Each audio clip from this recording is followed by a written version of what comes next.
the sun. I've got a home in glory land that outshines the sun.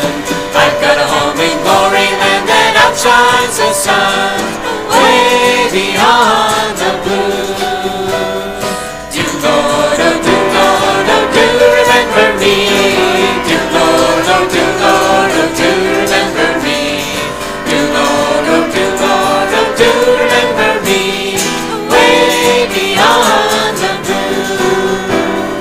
I took Jesus as my Savior, you can take him too. I took Jesus as my Savior, you can take him too. I took Jesus as my Savior, you take him too. Way beyond the blue. Do Lord, oh do Lord, oh do remember me. Do Lord, oh do Lord, oh do remember me. Do Lord, oh do Lord, oh do remember me. Way beyond the blue. I've got a home in a great new land that outshines the sun. I've got a home in a great new land that outshines the sun. I've got a home in a great new land that outshines the sun. Way beyond the blue. Do Lord, oh do Lord, oh do remember me. Do Lord, oh do Lord, oh do remember me. Do Lord, oh do Lord, oh do remember me. Way beyond the blue.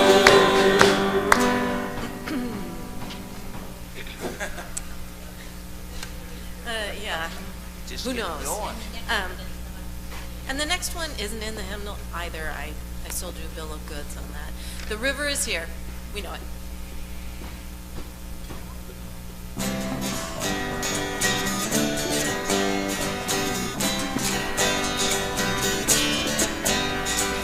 Down the mountain the river flows, and it brings refreshing wherever it goes.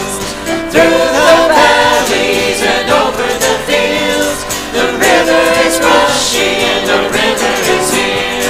The river of God sets our feet a dancing. The river of God fills our hearts with cheer. The river of God fills our mouths with laughter, and we rejoice for the river is here. The river of God is teeming with life, and all who touch it can be revived. And those who linger on this river shore will come back thirsty for more of the Lord. The river of God sets our feet a dancing. The river of God fills our hearts with cheer. The river of God fills our mouths with laughter, and we rejoice for the river is here. Up to the mountain we love to go, to find the presence of the Lord.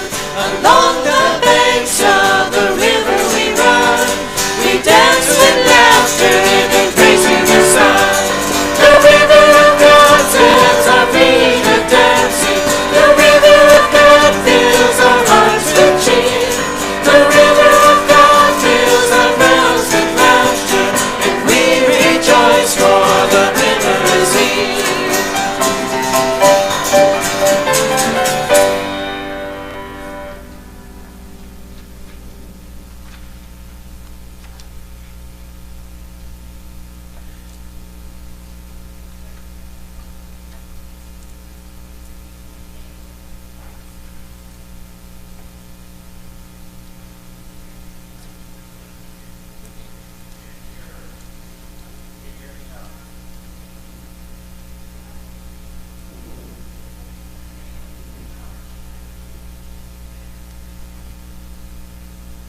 All right, I will put it on in a second. Yay, there we go.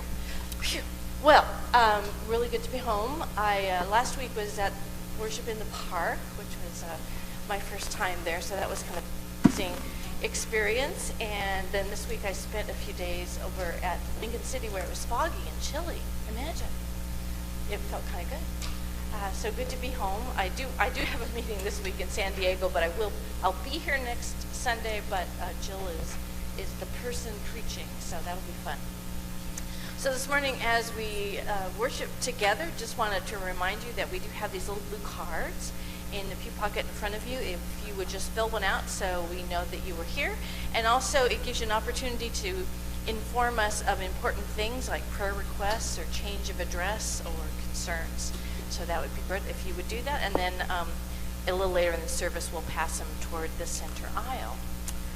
So I'm feeling like it's amazing how fast you can get out of the rhythm of something. So I'm trying to get back in.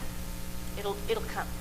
But the technology piece at the moment is being a little bit stubborn. So we will just do the best we can, which means we have to look in our order of worship for our greeting word. So would you please stand as you're able for our greeting word this morning? Which isn't in there. Okay. All right, you just stand there and I'll talk. All right. This is always how it is too. If you do everything you possibly can for the days right before you leave, so you haven't left anything undone, something always happens. So here we go. The greeting word. Mike, why don't you come and we'll do a duet? Okay, we're just making this up. Okay, I'll do the top part. You do the bottom part. Okay. Are you ready? Okay. Your love, O God, has brought us here. For all love finds its source in you. The perfect love that casts out fear. The love that Christ makes ever new. O God of love, inspire our life. Reveal your will in all we do. May the peace of Christ be with you. And also, Would you greet one another in Christ's peace? okay. Good morning.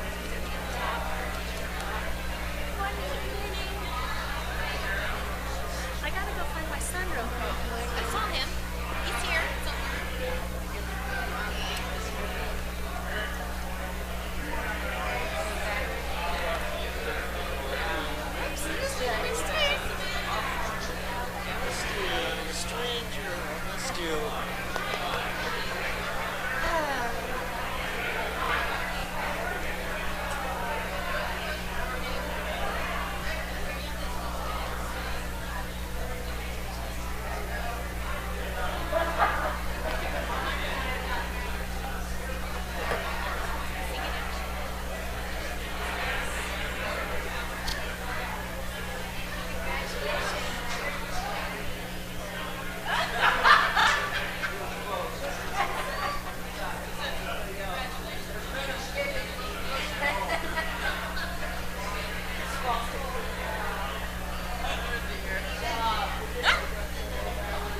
What's that?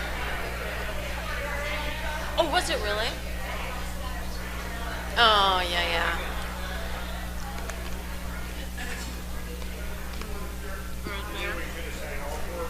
Wow, shoot.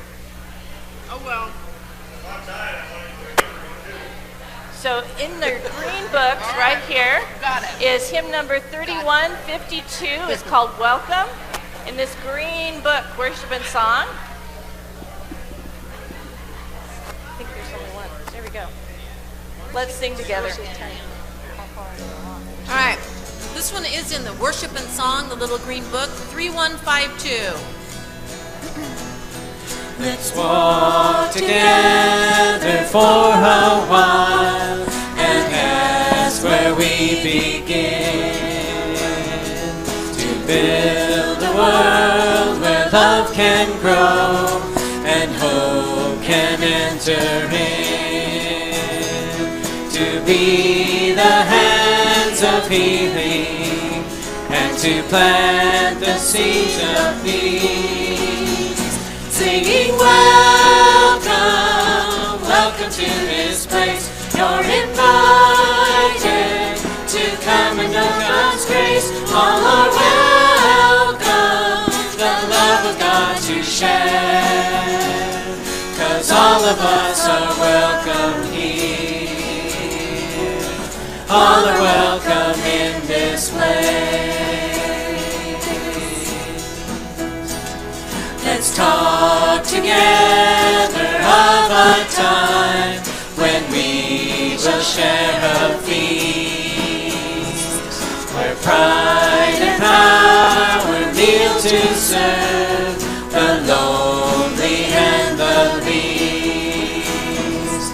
And joy will set the table as we join our hands to pray, singing welcome, welcome to this place. You're invited to come and know God's grace. All are welcome, the love of God to share, 'cause all of us are welcome here. All are welcome in this place. Let's dream together of the day when earth and heaven are one. A city built of love and light, the New Jerusalem,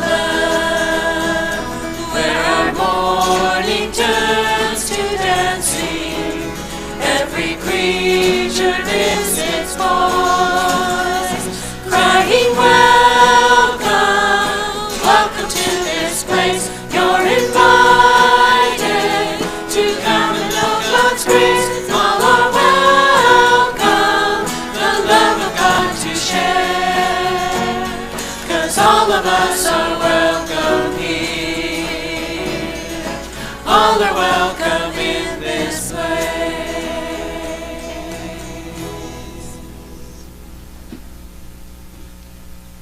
See, we can do it with low technology. We've got hymnals and everything. All right, great.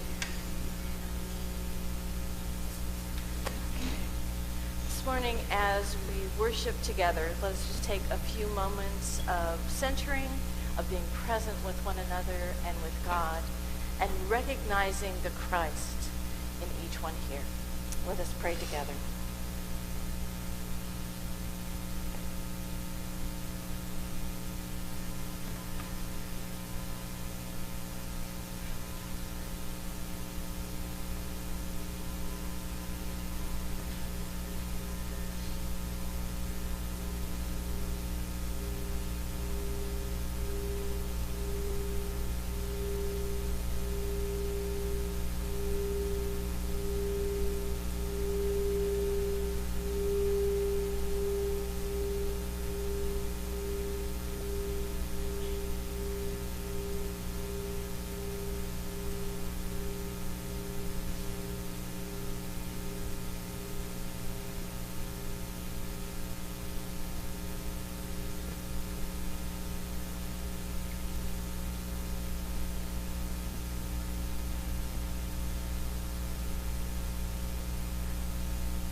Amen. Well, over the last couple of weeks, I've been thinking about sort of an interim sermon series because I'm going to be doing a little bit longer series again in September. So I was trying to think, well, we're getting toward the end of summer, and Jill's going to preach next week. So I'm going to do a two-parter on the book of Ruth, which we will begin today and then finish in 2 weeks. And as I was looking at the book of Ruth and reflecting on that book, it's just one of the most beautiful little books in the Old Testament, I think. I was considering, what does it mean to be family? And certainly in the Old Testament, there were very clear ideas about what it meant to be part of family, because family was an extended sense of yourself. It had to do with clan, it had to do with tribe, it had to do with language, it had to do with ethnic group, it had to do with religion. So all those things together counted as part of what it means to be family. And as I was considering this and thinking about the various books I've read over the years about what it means to be church and what it means to be church family, you might have had experiences, as I have, where sometimes people to whom you are not even closely related, or maybe not related at all, become as dear to you as if you had grown up with them, or as if they had been a parent. This week, as I was considering all of that, I saw families that were sizes and shapes that were probably not what I would have thought of when I was a kid. In fact, when I went to the dictionary to look up family, what I was expecting to see, and I don't usually use the dictionary because sometimes definitions can not necessarily be what you're looking for.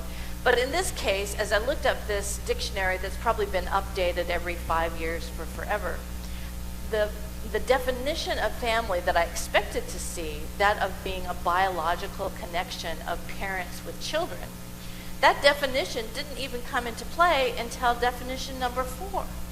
Rather, it had to do with how we create a sense of community and social connection. And I thought, wow, I think times have changed just a little bit. My friend Judy and I were walking on the beach a lot, and so we saw families of various sizes and shapes. Sometimes they all shared not just matching shirts because photographers were taking that family reunion picture, but sometimes they shared what looked like this is a whole bunch of Scandinavian Americans. But oftentimes the families would look very different from one another, so you'd never guess that they were family, except the fact that they were standing there together with a photo opportunity in front of them.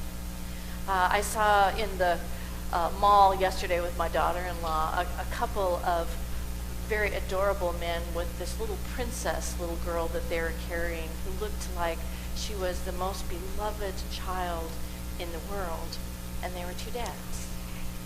I saw a couple that had a couple of children that were black, and I'm sure that they probably got questions along the way, but it was obvious from the way that they loved those children that they were as dear to them as if they had given them birth.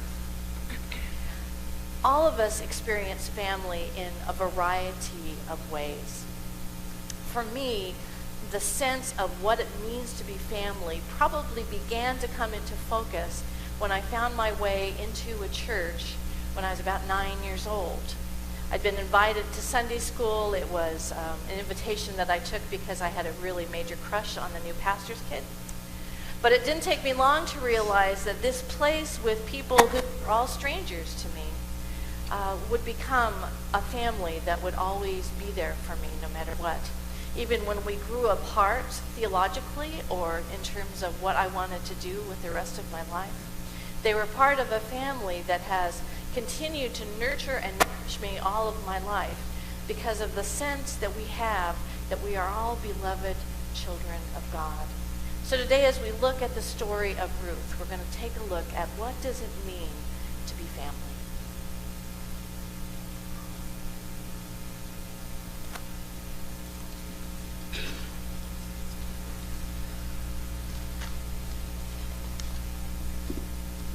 Please turn in faith we sing to 2224, Make Us One.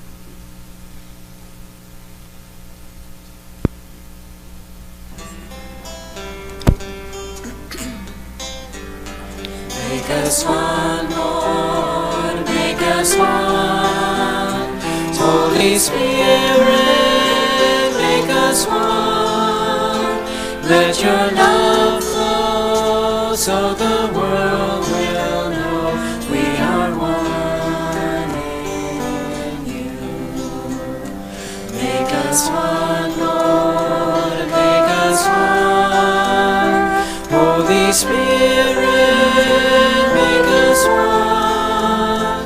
Let your love flow so the world will know we are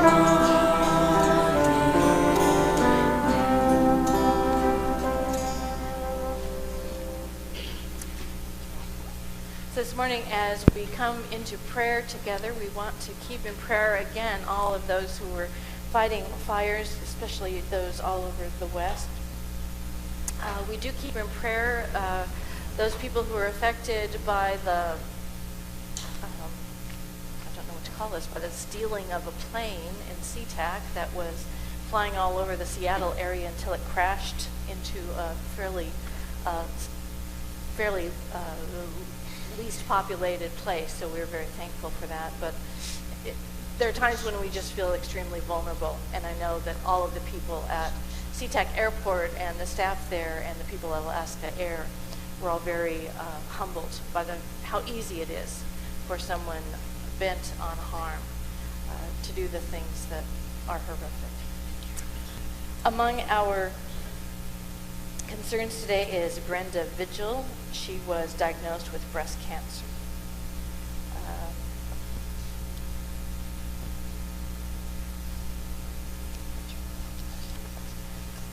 For Dorothy's niece, Sue, for Billy Rose, for Joe and Rosemary Steele, and for Shirley Utter's sister, who she is in the process of dying, and so Shirley has flown to Idaho to be with her.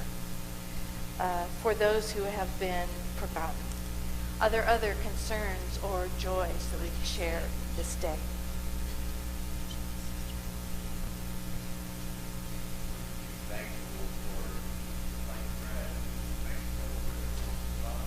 Okay, thank you. I didn't write that. Yes.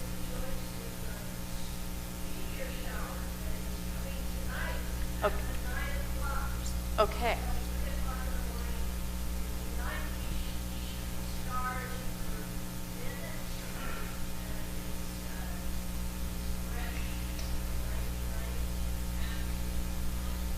Okay. Okay, so the meteor shower that is tonight, starting about 9 o'clock. So get out where it's good and dark and take a look. Great. All right, let us go to our God in prayer together.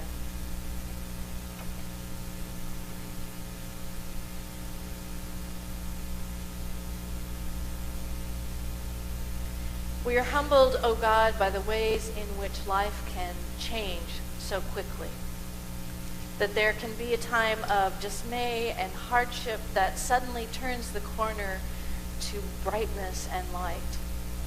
For those moments when we are afraid and lonely and help has come.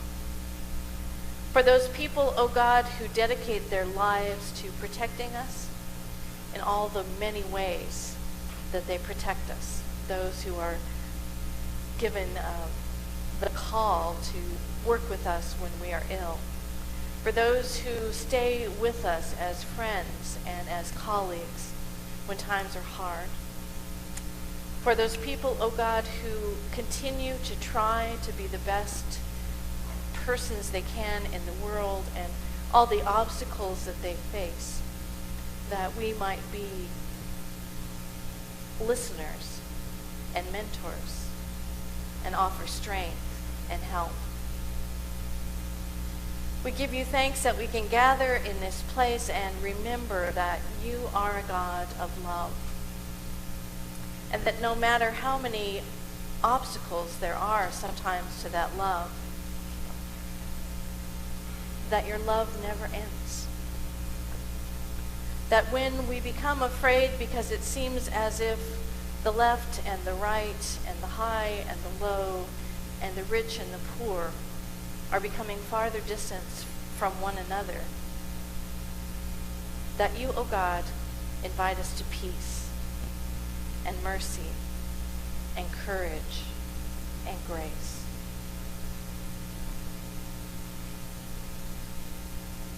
God of love, in these moments of quiet, guide us to the center of your love, that once again, even in moments when we feel unworthy, we know that you have invited us to call upon you as our Father who art in heaven.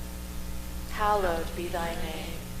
Thy kingdom come, thy will be done, on earth as it is in heaven.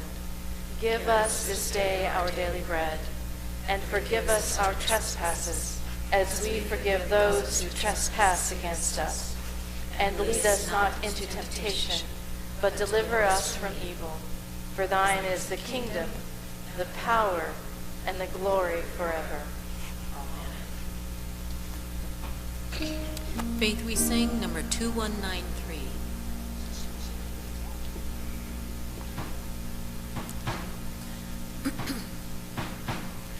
Lord, listen to your children pray.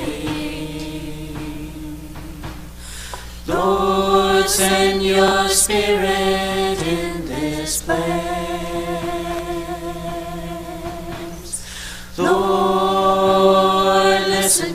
children praying.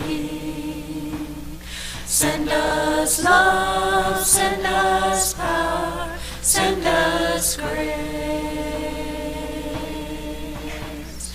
Lord, listen to your children praying. Lord, send your Spirit in this place. Lord, listen to your children praying. Send us love, send us power, send us grace. Send us love, send us power, send us grace.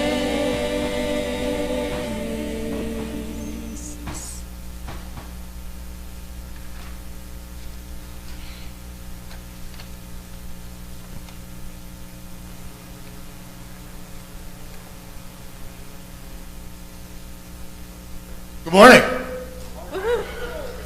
Hi, Gary. Well, I decided one day it's time to wake up, right? Good. Good morning. I'm Barry Hamlin, and I am your liturgist for the rest of this month. And today we're going to hear about Elimelech's family going to Moab. In the days when the judges ruled, there was a famine in the land, and a certain man of Bethlehem in Judah went to live in the country of Moab, he and his wife and 2 sons. The name of the man was Elimelech, the name of his wife Naomi, and the name of his 2 sons were Mahlon and Chilion. They were Ephrathites from Bethlehem in Judah. They went into the country of Moab and remained there. But Elimelech, the husband of Naomi, died. She was left with her 2 sons. These took Moabite wives. The name of the one was Oprah, and the name of the Orpah, and the name of the other was Ruth. I knew I was going to do that. When they had lived there about 10 years, both Mahlon and Chilion also died, so that the woman was left without her 2 sons and her husband. Then they started to return, and she started to return with her daughters-in-law from the country of Moab, where she had heard in the country of Moab that the Lord had considered his people and given them food. So she set out from the place where she had been living, she and her 2 daughters-in-law, and went on their way to go back to the land of Judah. But Naomi said to her 2 daughters-in-law, "Go back, each of you, to your mother's house. May the Lord deal kindly with you as you have dealt with the dead and with me. The Lord grant that you may find security, each of you in the house of your husband." Then she kissed them, and they wept aloud. They said to her, "No, we will return with you to your people." But Naomi said, "Turn back, my daughters. Why will you go with me? Do I still have sons in my womb, that they may become your husbands? Turn back, my daughters, go your way, for I am too old to have a husband. Even if I thought there were hope for me, even if I should have a husband tonight and bear sons, would you then wait until they were grown? Would you then refrain from marrying? No, my daughters, it has been far more bitter for me than for you, because the hand of the Lord is turned against me." Then they wept aloud again. Orpah kissed her mother-in-law, but Ruth clung to her. So she said, "See, your sister-in-law has gone back to her people and to her gods. Return after your sister-in-law." But Ruth said, "Do not press me to leave you, or to turn back from following you. Where you go, I will go. Where you lodge, I will lodge. Your people shall be my people, your God, my God. You die, I will die. There I will be buried. But the Lord do thus and so to me, and more as well, if even death parts me from you." When Naomi saw that she was determined to go with her, she said no more to her. The God, for the people of God. Thanks be to God.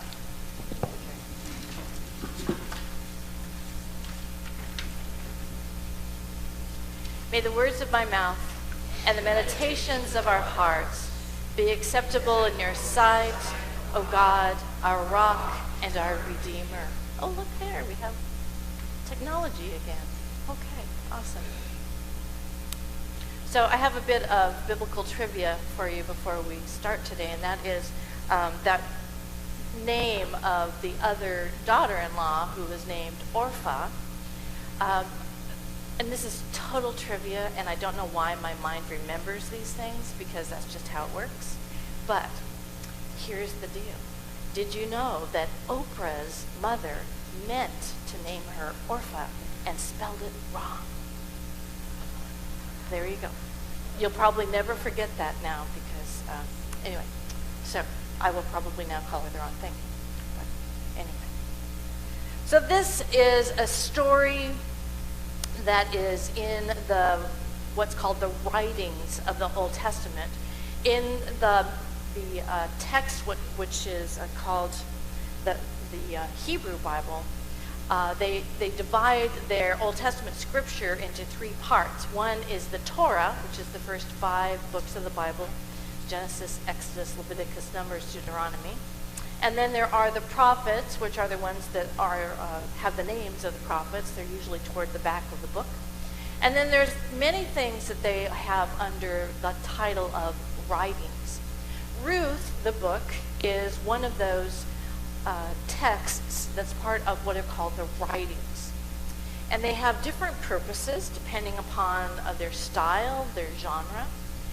But in this story, we're told a couple of important things. We're told, first of all, that the story happens during the time of the judges. And so therefore it is put right next to Joshua, Judges, and then Ruth. So Ruth the context is that it's in the time of the judges, which is okay, I'm just going to have trouble with my mouth today. I let it rest for 5 days. What can I do? But during that time period of the judges, the people were very loosely organized by tribe, by the place that they were living. There wasn't any centralized government. There were no kings. But whenever they would have trouble, say by an invading army that came in to conquer, God would raise up a judge who would lead them to victory, and then the army would go back to farming or whatever it is that they needed to do. So that's the context of this story. It's a short story, if we're going to look at literature. It is one that was not written during the time of the judges. Most likely, the book of Ruth came into being during that time of people coming back from the Babylonian captivity, from the land of the Persians. And as they were coming back to Jerusalem, they were going back to a place where everything had been destroyed. The temple had been burned to the ground. The leadership had all been deported to various parts of the Mesopotamian and the Babylonian and then the Persian Empire. Things were in rack and ruin. There was no wall around the city to protect them from invaders. The temple was in total ruin. And if you want to know more about that era, you can read the books of Nehemiah and of Ezra, because they are two people that overlap slightly in coming back to the land of their fathers and of trying to re-inhabit the city of Jerusalem and sort of starting from scratch. And what does it mean to be a people? What does it mean to be a Jew when there is no longer a temple? And so Ezra, who was a priest, decided the first thing that we need to do is start rebuilding what it means to be a Jew. And Nehemiah was an architect, and he said, well, the first thing we need to do is we need to build back up the fortress wall around the city so that we'll be protected in case of an attacking army. So these two things were happening kind of overlapped in time during this period. And it's believed that it was during this period that the book of Ruth, the short story about Ruth, the Moabitess, was written. Now, what makes this particularly significant to me is some of the things that were happening at the time. Because as the people began filtering back to the city of Jerusalem and trying to figure out what it meant now to be a Jew, there were two schools of thought. And one of them was, if you're going to be a Jew, you must totally give up anything that reminded you of the land to which you were deported for a couple of generations. So therefore, if you had children, or if you had a wife, or if you had a husband that was not a born Jew, who was not part of the people that had left so many generations ago, if they were not part of the blood clan and the tribe of Israel, then you were to divorce them. You were to just simply let them go. Let them go back to where they came from. Go back to where you're from.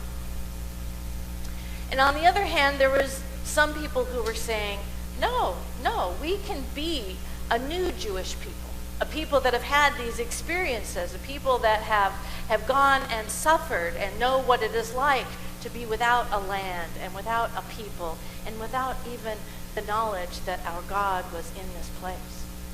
So there are two stories going on. One of them had a lot to do with fear, with examining what it meant to be a people in a place that had been mostly destroyed, where the values were under attack, and the other that said we can be a new people in this place.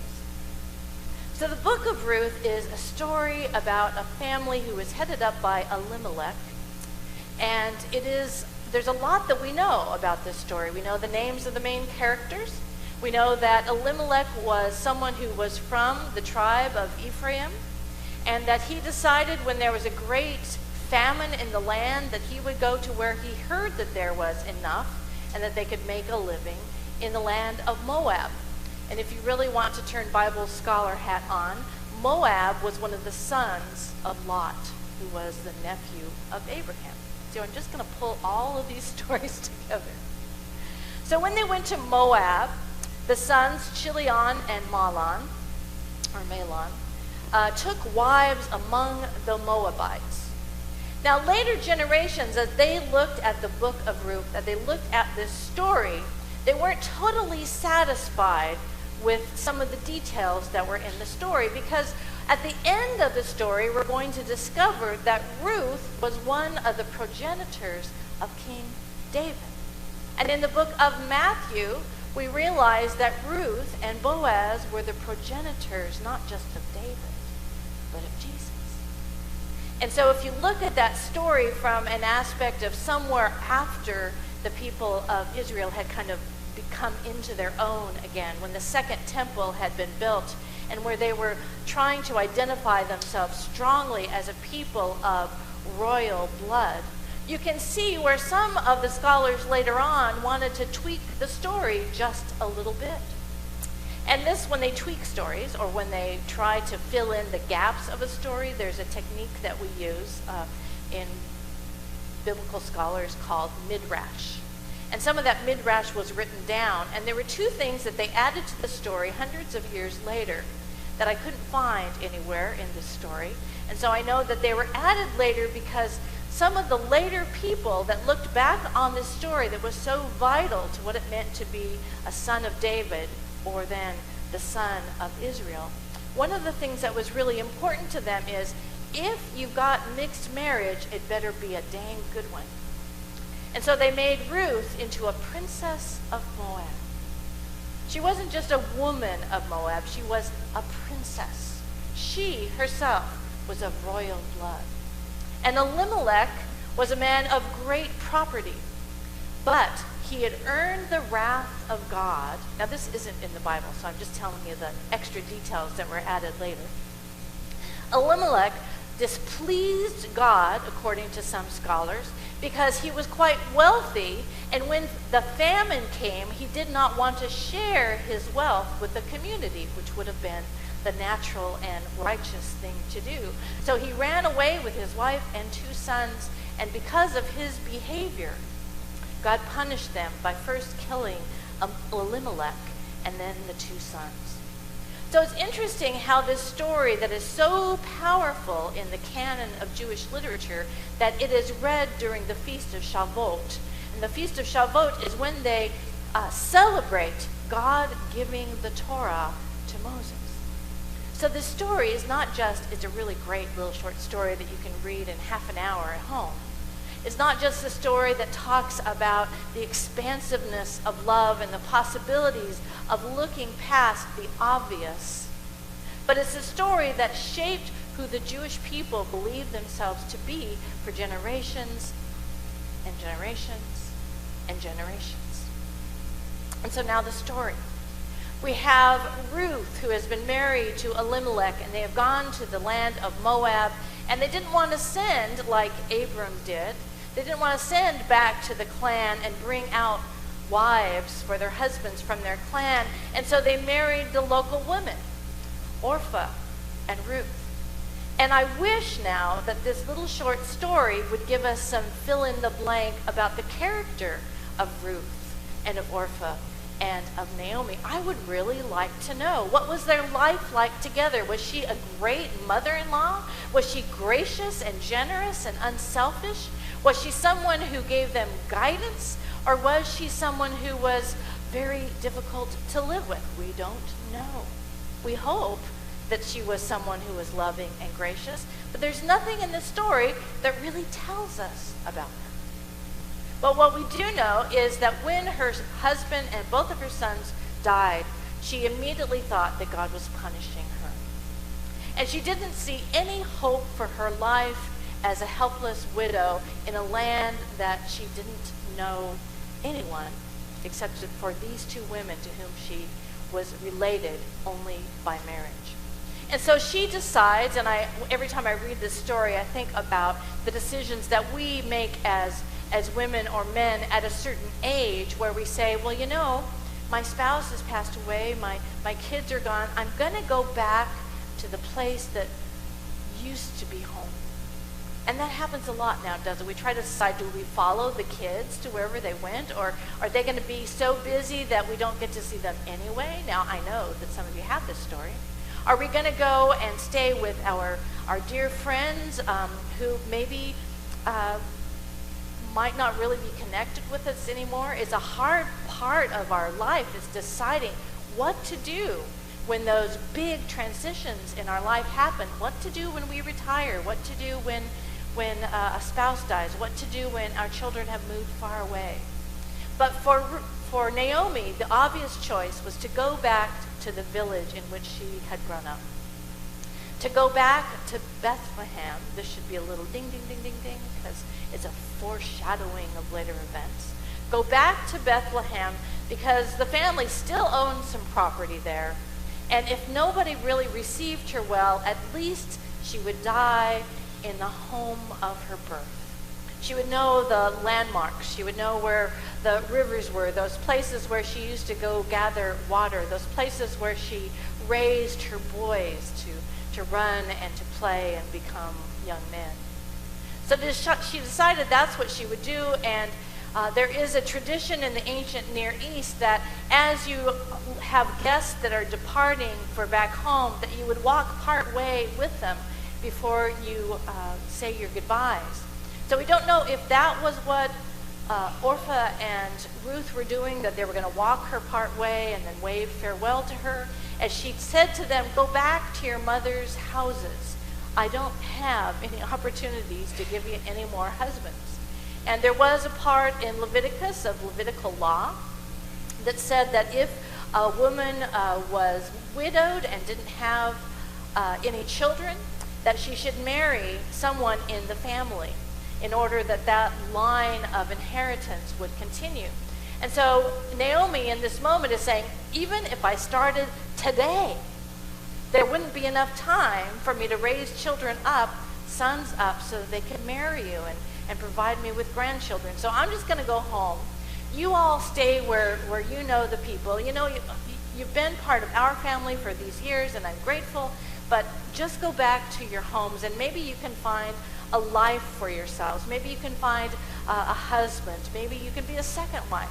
But just go ahead and go, and no hard feelings. I'm going to go home. And neither one of them wanted to leave. And again, we don't know what kind of a person Naomi was. Maybe she was like the sweetest thing on the planet and they just couldn't bear the thought of leaving her. But whatever the circumstances, they threw their arms around her and they wept. And she just kept saying, no, you got to go home.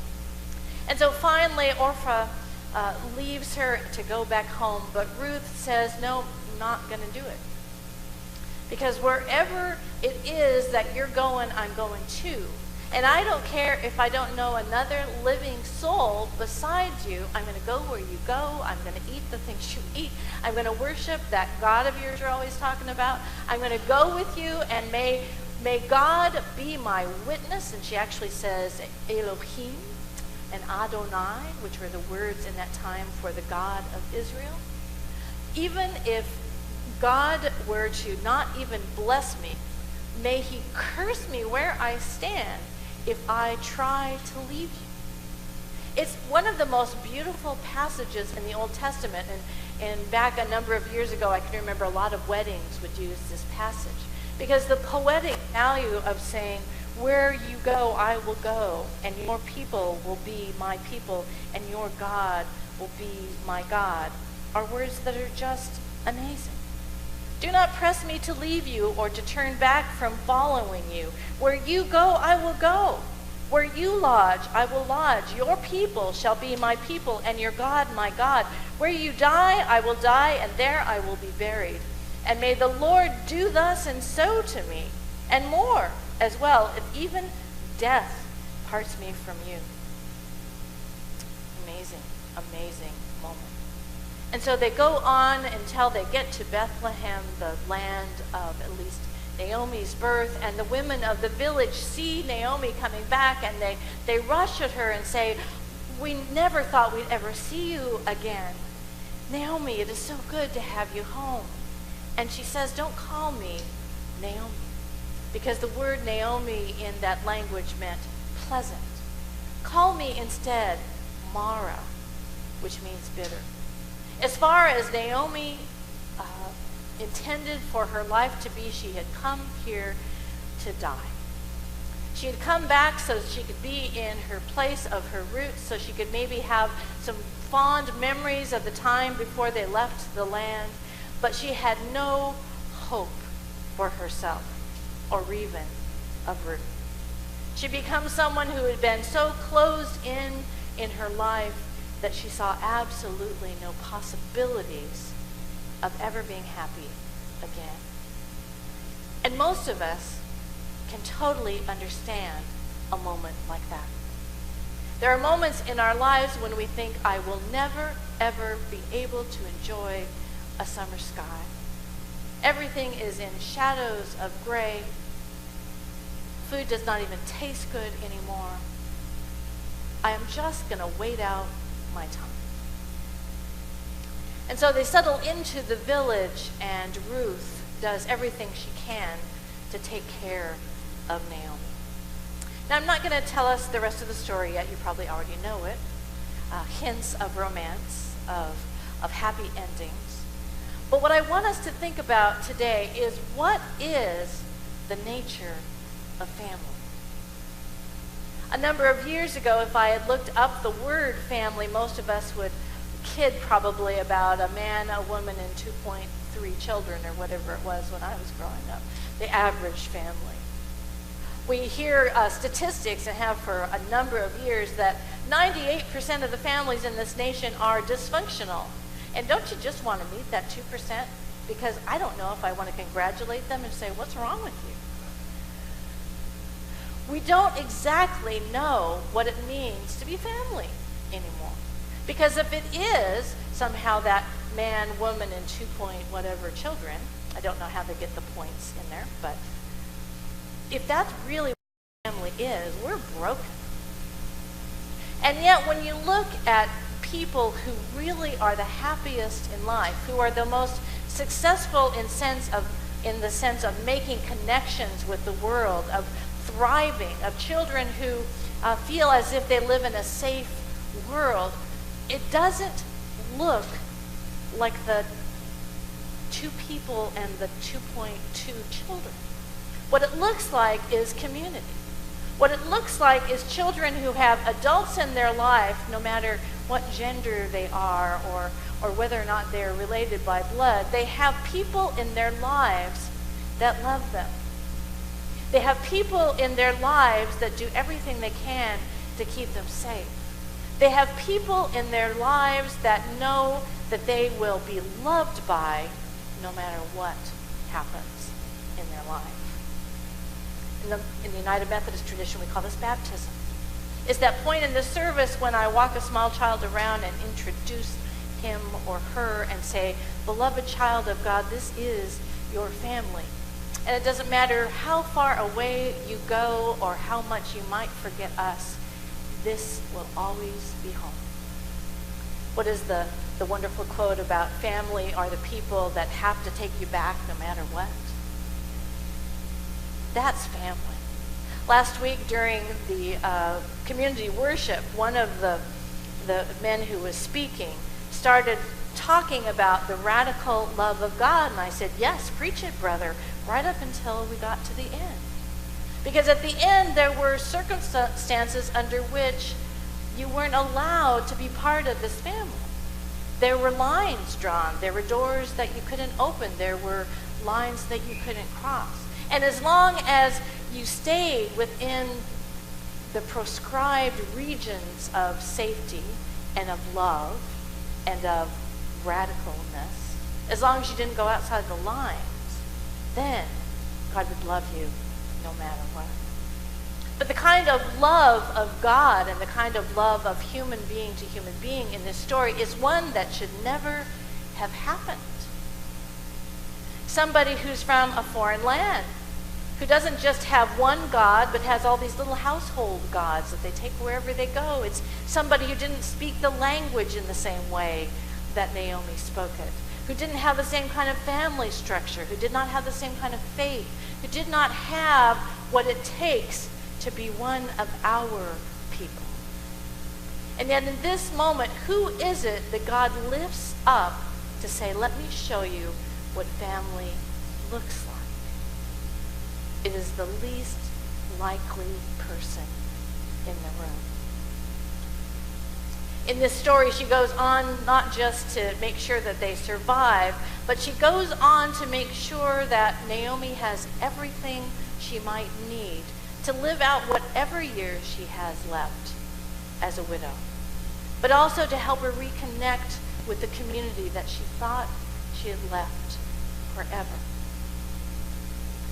So as I reflect this week with you, I want you to consider the quotes that we put in the bulletin today that are by a man named Father Boyle. Father Boyle is a priest who works down in Los Angeles with men who have been incarcerated and who have been left with absolutely no possibilities of getting any kind of work because of their background, because of their inexperience, because of their lack of education. And yet he, with a number of other people in that community, took these former gang members and gave them skills so that they are now workers that are wanted all over the community. And he understands words like family and compassion and mercy and forgiveness. And they don't always look like the way we think they will. We are so blessed to be in this place of safety, where we are received and accepted and be given a place at the table. And yet there are many who are not. Who is family? Who's in? Who's out? Do we make room, or is the table just maybe a little too small? Do we reach out for the extensions of the table? Do we bring in more chairs? Do we put more food out? Do we welcome those who we're not necessarily the most comfortable with? Because, beloved of God, that, to God, is what family looks like.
The people I wrote about in the Preacher Woman this week, the ones who have been there for me as I have been there for them.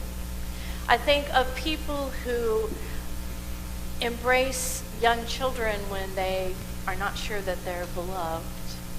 I think of people who teach our kids at school, even when they know they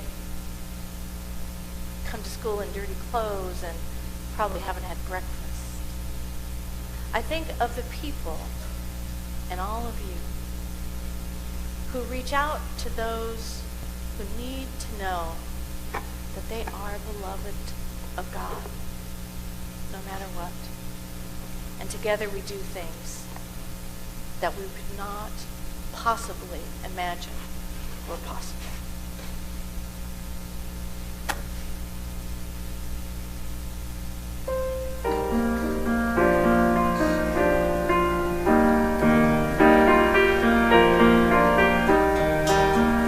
How can we name our love that wakens heart and mind, indwelling all we know or think, or do, or seek, or find, within our daily world, in every human face, love's echo sound and God is found within the commonplace.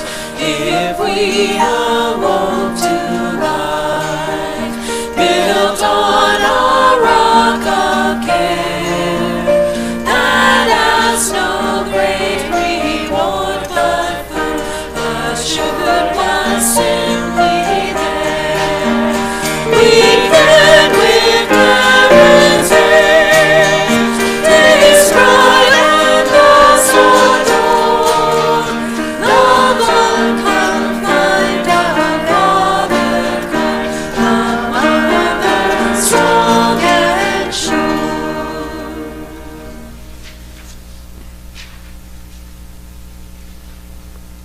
Would you stand with me?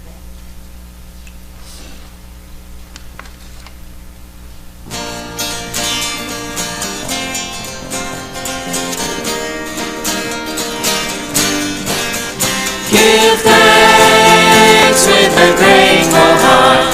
Give thanks to the Holy One. Give thanks because God's given Jesus Christ our Son. Give thanks with a grateful heart. Give thanks to the Holy One. Give thanks because God's given Jesus Christ our Son. And now let the weak say I am strong.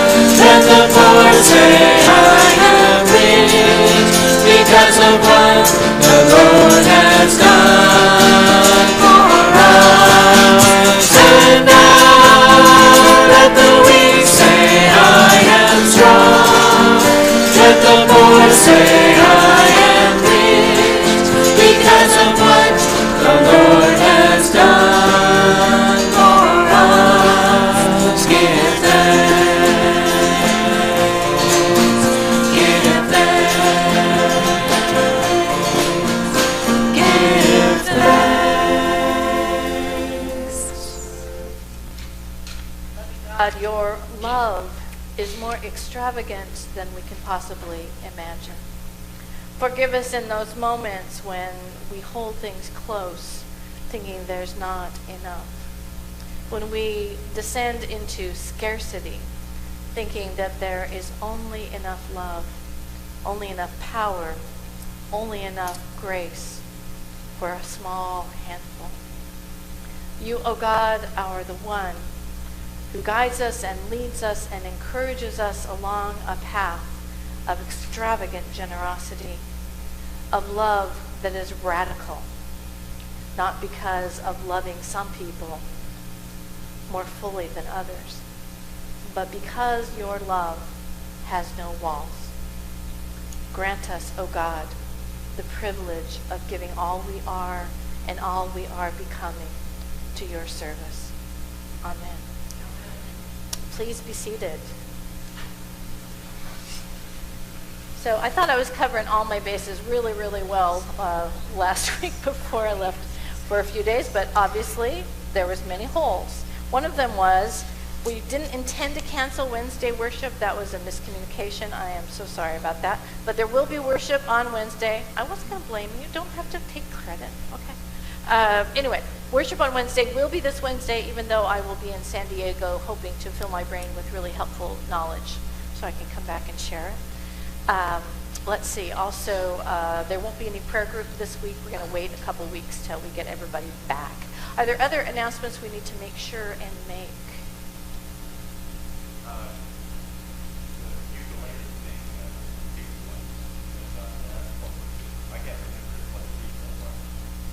He wasn't. Oh, it's, yeah.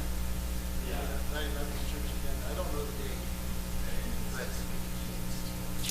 I think it's just for the kids. just for kids? Okay. I think. I have no idea what we're talking about right at the moment, but I will get back to you on that.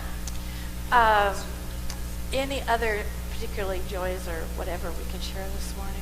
Anybody have a great God moment this week?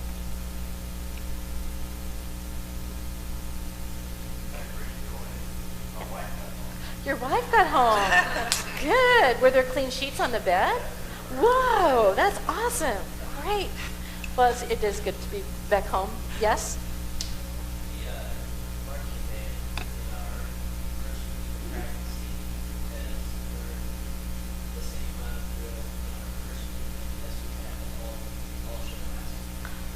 Wow, I have no idea how to translate that. Can you get up and tell them again? Because I will say it wrong. Okay, so your drill squad learned more.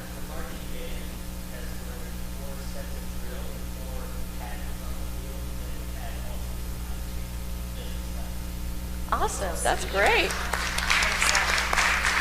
Awesome. They're going to be good. That's awesome. Anybody else got to join? The Bell ladies had a great week at Bell Camp. We went to Camp Magruder. It was 60 degrees, so it was really nice. But the sand was warm. The sand was warm? The sand was warm. That We made feels out the good. sand. It was warm. Right, so the bell ringers had a great time, got lots of ideas. Gary? Seekers will happen unless are yours, required. Okay, Be there or be square. okay. Oh, rats, I'll be in San Diego. Oh, well. Okay, well, it is really good to be home. It is good to have a family that loves you no matter what. I've got some interesting things happening in my family right now, and I'm just going to ask for prayer. And with their permission, I hope to be able to tell you about it next week. But I'm sort of, you know how kids are. They got so much going. But anyway. And I did sleep on their couch, which is why I'm all crooked today. Let's stand up and have our closing song.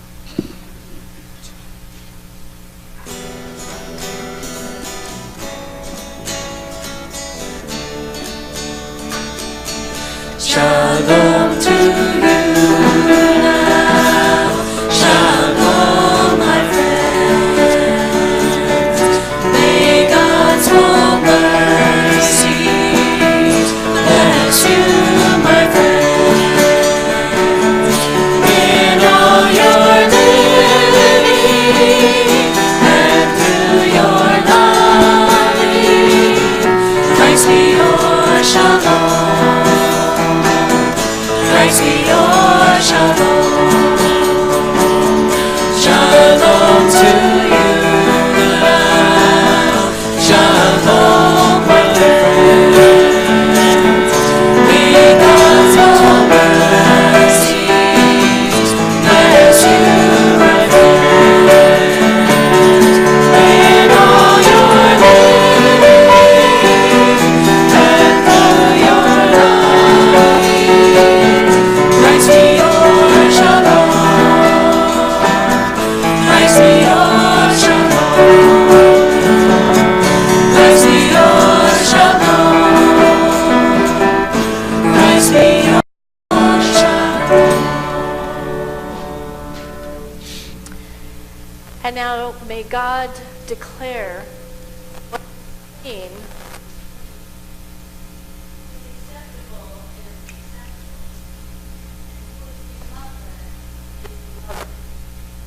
Never